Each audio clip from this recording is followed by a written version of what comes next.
Hello guys, meron tayo ditong base radio na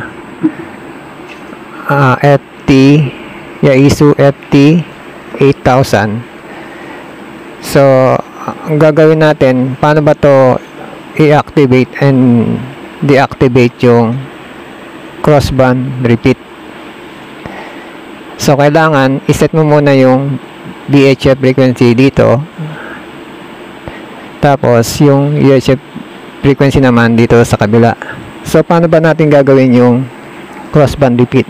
So papatayin muna natin yung radyo, then pindutin lang natin yung pangatlong button. Ito 1, 2, 3, pangatlong button. Habang nakapindot yung pangatlong button, power on natin.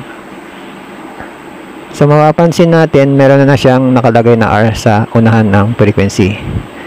So pag nag-receive yung VHF, magta-transmit yung UHF.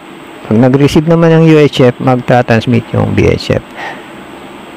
So paano naman natin de-deactivate yung crossband repeat? So ganun din, pindutin nyo lang yung pangatlong button, then power on. So yan, nasa normal operation na siya, bumalik na siya sa dati.